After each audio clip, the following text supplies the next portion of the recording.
اور خود رو کر بی بی نے یہ دعا کی کہ جو کوئی حسین پر روئے الہی ہر اس پر تو رحم فرمانا۔ بس ہم بی بی کے منظور نظر ہیں، بی بی کی دعا کا نتیجہ ہیں۔ مگر اس کے ساتھ ساتھ ہمیں تاریخ کے اندر یہ بھی ملتا ہے کہ اہل مدینہ فرماتے ہیں کہ ہم نے کبھی، کیونکہ وہ دور ایسا تھا کہ نہ کیلنڈر ہوا کرتے تھے، نہ سوشل میڈیا تھا، اور یکم کا چاند ویسے ہی کوئی ظاہر جو ہے نا بظاہر واضح نظر نہیں آتا، تو اہل مدینہ کہتے ہیں کہ ہمیں پتہ ہی تب چلتا تھا کہ محرم کا چاند نمودار ہو گیا جب اہل بیت کے گھر سے بلند بلند گریے کی آوازیں جو ہے نا وہ آتی تھیں۔ اور یہاں تک کہ امام رضا کے بارے میں ہے کہ امام رضا علیہ السلام دیبل کو بلایا کرتے تھے، دیبل مرثیہ پڑھا کرتا تھا، اپنے گھر میں فرش عزا کو بچھا لیا کرتے تھے، اور محرم کا چاند دیکھتے ہی امام جوتا پہننا چھوڑ دیتے تھے اور ننگے پاؤں راستوں پر چلتے تھے۔ اور یہاں تک ہمارے ائمہ معصومین گریہ فرمایا کرتے تھے کہ ان کی داڑیاں آنسوؤں سے تر ہو جایا کرتی تھی۔ یہ رونا کیونکہ اپنے اندر ایک ہدف و مطلب رکھتا ہے، اسی لیے تو چھٹے امام نے فرما دیا نا کہ رونا اتنا اہم ہے کہ من بکا او تباہ کا، جو روتا ہے یا رلاتا ہے یا رونے والی صورت ہی بنا لیتا ہے یا رونے والوں جیسا حلیہ بنا لیتا ہے، وجب لہم الجنہ، اس کے اوپر تو جنت واجب ہو جاتی ہے۔ اسی ایک حدیث سے ہمیں پتہ چلتا ہے کہ اس رونے کی کتنی اہمیت ہے، یہ رونا کتنا ہدف و معنی و مطلب اپنے اندر رکھتا ہے، کیونکہ یہ رونا بے معنی نہیں ہے نا، یہ رونا سوئے ہوں کو بیدار کرنے کے لیے ہے۔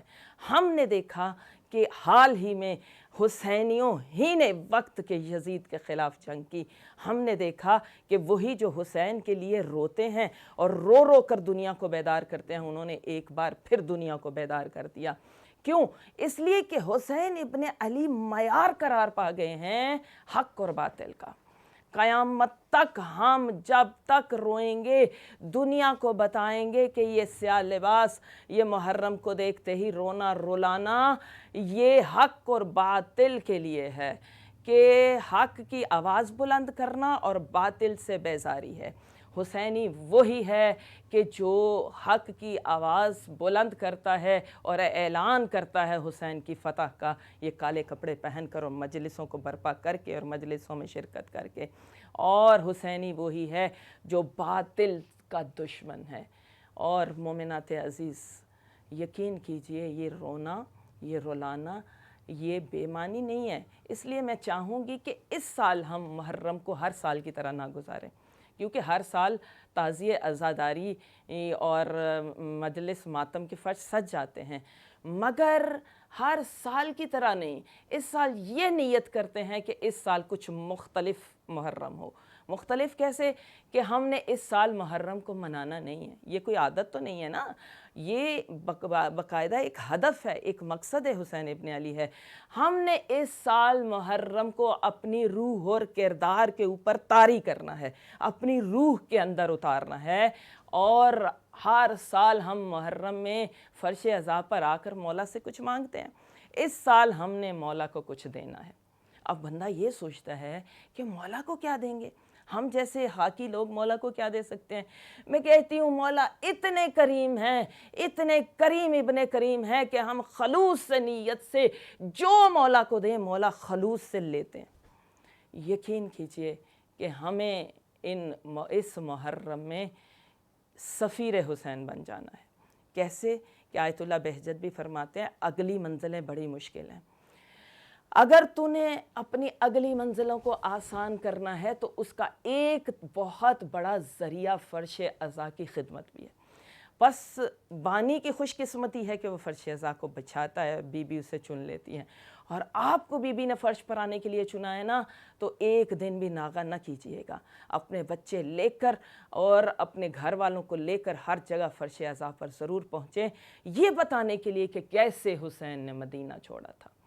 یہ احساس کرنے کے لیے، درک کرنے کے لیے کہ حسین ابن علی نے کیسے اپنے وطن کو، اپنی ماں کی قبر کو چھوڑا، کیسے گھر سے نکلے، کیسے بچوں کو لے کر نکلے ہوں گے، کیسے مستورات کو لے کر نکلے ہوں گے۔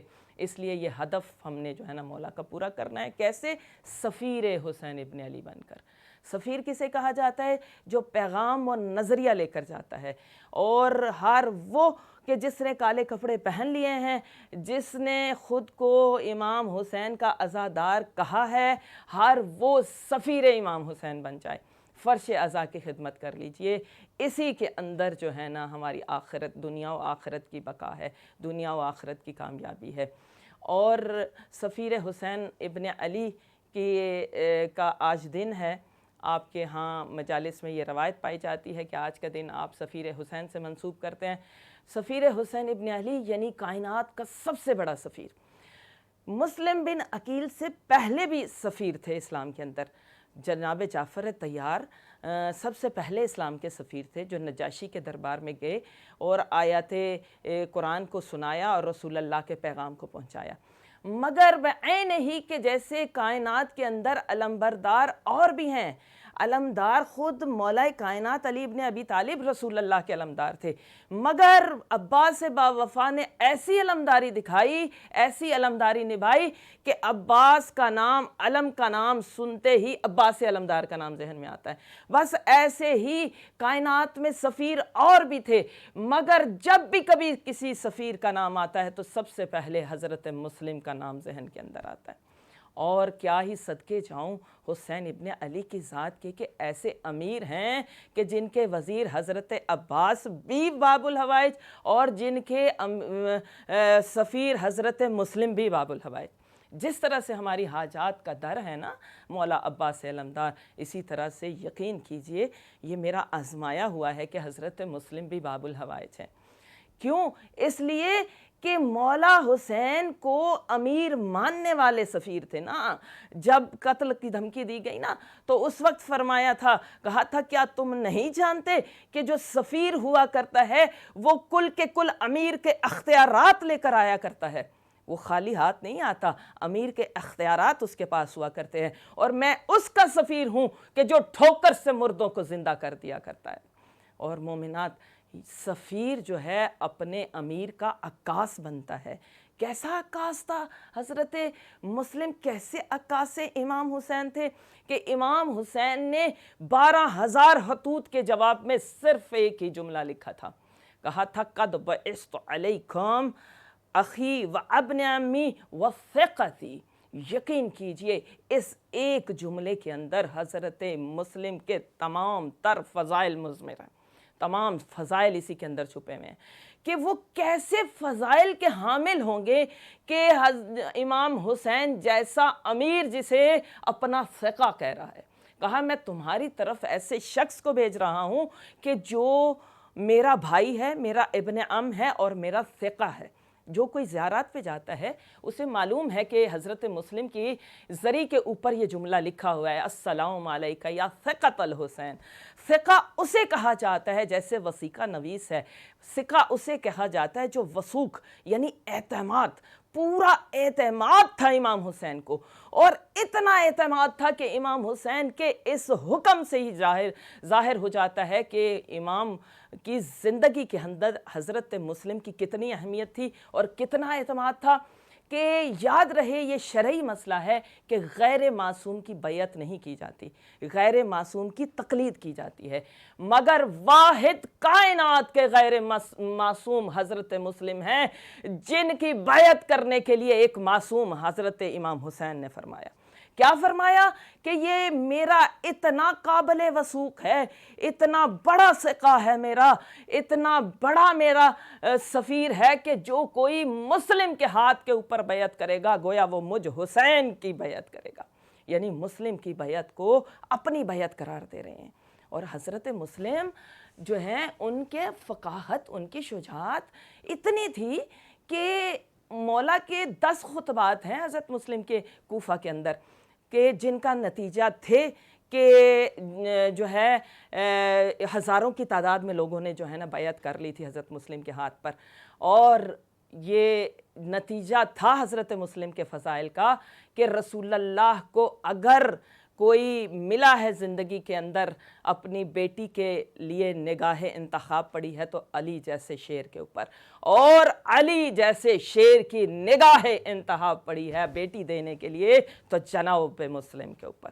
مومنات، حضرت مسلم ایسے شجاع تھے کہ تاریخ کہتی ہے کہ حضرت مسلم کو جب گھیر لیا گیا نا تو اس وقت جناب مسلم نے بنو ہاشم کے شیروں کی طرح، مولا علی کی طرح سے جو ہے نا جنگ کی۔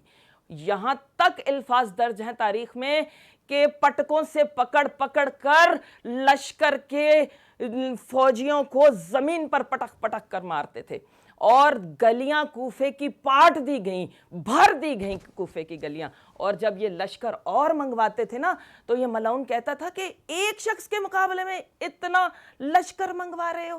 تو اس وقت یہ جواب دیتا تھا، کہتا تھا کہ تم نہیں جانتے کہ بنو ہاشم تو سب کے سب شیر ہیں، اور یہ تو ایک بنو ہاشم کا وہ شیر ہے کہ جسے امام حسین نے لکھ کر بھیجا ہے کہ افضل من اہل بیتی، کہ یہ سارے بنو ہاشم کا سب سے بڑا شیر ہے۔ اور جناب مسلم کو گھیرنا، ان کو لے کر آنا دربار تک لامحال تھا، مگر انہوں نے دھوکے سے ایک گھڑا کھودا، اس کے اندر حضرت مسلم کو دھوکے سے گرا لیا اور بنو ہاشم کے شیر کے پاؤں کے اندر رسی کو ڈال لیا۔ روایت کہتی ہے کہ گھسیٹتے ہوئے، حملہ کرتے ہوئے، پتھر مارتے ہوئے حسین ابن علی کے سفیر کو یہ دربار ملعون تک لے کر آئے۔ جب دربار میں پہنچے نا، امام کے اس سفیر کا بدن زخمی تھا، ہونٹ پھٹے ہوئے تھے، خاک سے چہرہ پر تھا، پیاس سے ہونٹ خشک تھے۔ جب پوچھا گیا نا کوئی وصیت ہو تو اس وقت چند وصیتیں فرمائیں، مختصر کروں اپنے ٹائم کے اندر رہوں، کہ اس وقت چند وصیتیں فرمائیں اور یہ بھی فرمایا کہ میری ایک وصیت ہے، مجھے اجازت دی جائے کہ میں حسین ابن علی سے کو پیغام بھیج لوں کہ کوفے والوں نے دغا کر دی ہے، ماں بیٹیاں بہنیں لے کر حسین کوفے میں نہ آئے۔ مومنات، اس وقت میں بھی مسلم کو حسین ابن علی کی یعنی اپنے وقت کے امام کی فکر تھی۔ جانتی ہیں جب پانی پیش کیا گیا، لبوں کا خون پانی میں مل گیا، بعین ہی کہ جیسے حسین ابن علی کی شہادت کے ساتھ حضرت مسلم کی شہادت کو بہت ساری مشابہت حاصل ہے، بعین ہی کہ جناب امام حسین جب تھک کے 10 محرم کو نہر فرات کے قریب ایک پتھر پر بیٹھے نا، اپنے آساد سے اپنے ماتھے کو ٹیکا ہوا تھا کہ دور سے ایک نکیلا پتھر آیا۔ یہ پتھر تاریخ میں درج ہے کہ جناب مسلم نے خود اپنی آنکھوں سے تراشتے ہوئے کوفے میں دیکھا تھا کہ یہ پتھر جنگ کے اندر ہاتھیوں کو مارنے کے لیے استعمال کیے جاتے تھے۔ دور سے پتھر آیا جس نے لبہائے حسین کو زخمی کر دیا، دندان مبارک شہید ہو گئے اور خون جو ہے وہ پانی میں مل گیا۔ اسی طرح جناب مسلم پانی جو پینے لگے نا تو خون جو ہے وہ پانی کے اندر مل گیا، پانی کو وہیں ترک کر دیا۔ ان ملعونوں نے حضرت مسلم کو دارالامارہ کی چھت پر لے جایا، وہاں جا کر جناب مسلم نے ایک عمل کیا جو آج تک ہماری مجلسوں کو مکمل کرتا ہے، اور وہ عمل یہ ہے کہ رخ کیا حسین ابن علی کی جانب، انگلی کے اشارے سے کہا السلام علیکہ یا ابا عبداللہ الحسین۔ مومن حضرت مسلم چھت سے دارالامارہ کی نیچے جب دیکھ رہے تھے، شب عید تھی نا، لوگ اپنے بچے بازار میں لے کر پھر رہے تھے، یقیناً ذہن میں آیا ہوگا اے کوفے والو تمہارے درمیان ہی میرے بچے ہیں، ان کا بھی خیال کرنا۔ مگر جلاد نے اپنی تلوار کو کھولا، بے نیام کیا، جناب مسلم کے سر پر جو تلوار کو چلایا، ادھر سفر میں امام حسین نے جواب دیا سلام کا۔ جناب مسلم پہلے مجاب ہیں، جنہیں مجاب امام حسین بھی کہا جاتا ہے، یعنی امام حسین کا جواب انہیں سنائی دیا۔ جانتی ہے جب جواب دیا نا، جناب زینب کہتی ہیں میرے بھیا کی حالت یہ تھی، امامے کے پیچ گلے میں آ گئے۔ میں نے رو کے پوچھا بھیا آپ کی یہ حالت؟ عباس علمدار قریب آئے، رو کے بتایا مسلم اب ہمارے درمیان نہیں رہے۔ مومنات جناب زینب کو حکم دیا، اے میری بہن زینب جاؤ وہ در لے کر آؤ نا جو میں نے رکھوائے تھے، عاتقہ کو میرے پاس لاؤ۔ جناب عاتقہ کو لایا گیا، امام حسین نے اپنے زانو پر بٹھایا، سینے سے لگایا اور وہ در پہنائے۔ یقین کریں راوی کہتا ہے سکینہ کھڑی دیکھ رہی تھی، سکینہ یہی سمجھ رہی تھی اگر کوئی یتیم ہو جائے اسے اتنا پیار کیا جاتا ہے جتنا میرے بابا کر رہے ہیں عاتقہ سے، اسے در پہنائے جاتے ہیں۔ مگر ہائے شام غریبہ، خیام کو آگ لگ گئی، چادریں چھن گئی اور سکینہ کو در نہیں پہنائے گئے بلکہ در چھین لیے گئے۔ مومنہ جناب عباس مضطرب ہوئے، رو کے کہا آقا جلدی کیجئے، مجھے اس نے امامت سے کوفہ پہنچا دیجئے۔ پوچھا کوفہ جا کے کیا کرو گے؟ کہا میں نصرت مسلم کروں گا، مسلم تنہا ہے۔ مولا نے اپنی دو انگلیوں کے درمیان سے دکھایا، کہا عباس دیکھو مسلم تنہا نہیں ہے۔ کیا دیکھا؟ دارالامارہ سے سر نیچے آ رہا ہے، کوئی کالے برقے والی ہے، اپنی چادر کو پھیلا کے رو رو کے کہہ رہی ہے اے میرے حسین کے سفیر، اے میرے حسین کے مشن کے پہلے شہید، آ میری گود میں آ جا، فاطمہ تجھے اپنی آغوش میں لے۔